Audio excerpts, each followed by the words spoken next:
Hi Truth Seekers, Tom here, and welcome to my channel. According to Wikipedia, about 56 million abortions are performed worldwide each year.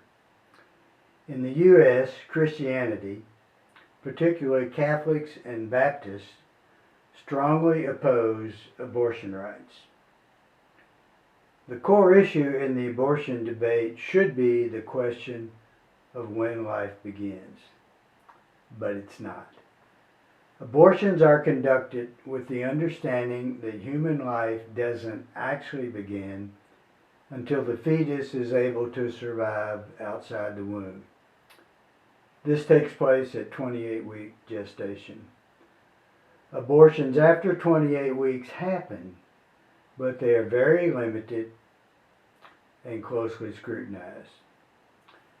Christians argue that life begins at conception when God infuses a soul into the newly fertilized egg, making birth a three-way partnership between mom, dad, and the divine.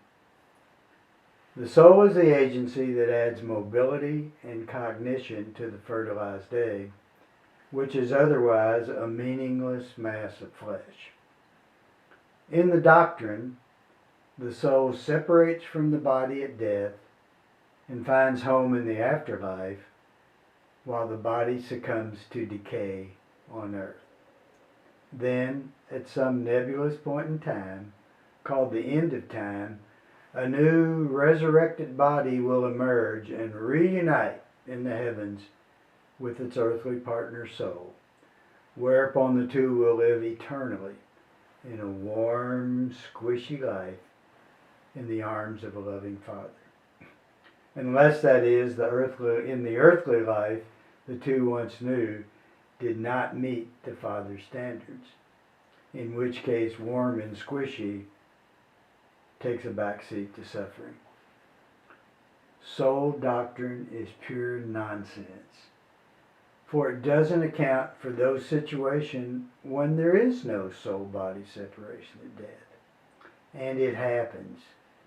The phenomenon is known as rainbow body, which I have covered in other videos and on my website, a Tibetan Buddhist tradition. In rainbow body, there is no body left to decay. It vanishes from sight. The body, as it turns out, is the so-called soul, organized into form. In other words, soul is not something that the person owns. Soul is who the person is. Now, rainbow body is a very rare situation, and very few achieve that level of spiritual perfection. Normally, the deceased body decays, and the so-called soul takes on a new body and returns to an earthly existence to clean up the mess it created in its prior earthly state. Now, reincarnation enters the narrative. In the abortion argument, the Christian front is founded on a wildly speculative soul doctrine, which we now know, through the rainbow body phenomenon, to be false. So in the debate, we find an undefendable religious doctrine pitted against a scientific fact. The fetus can in fact survive at 28-week gestation. The Christians are using a broomstick in a sword fight. The point is, life does not begin at conception, nor does it begin 28 weeks later. Life begins at death, when the forces behind reincarnation come into play. The reality of reincarnation is beyond scientific. It is proven through observation and experience. In other words, not only is it a fact, it actually happens. The work of University of Virginia psychologist Ian Stevenson, he died in 2007, sets the standard for evaluating reincarnation. He investigated some 3,000 reincarnation claims over a 40-year period, producing undeniable evidence that memories and physical traits are transferred from one life to another.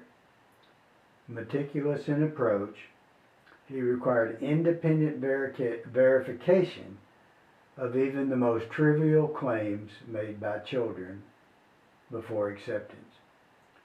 Recollections, as it turns out, begin to fade when the child reaches about age 7.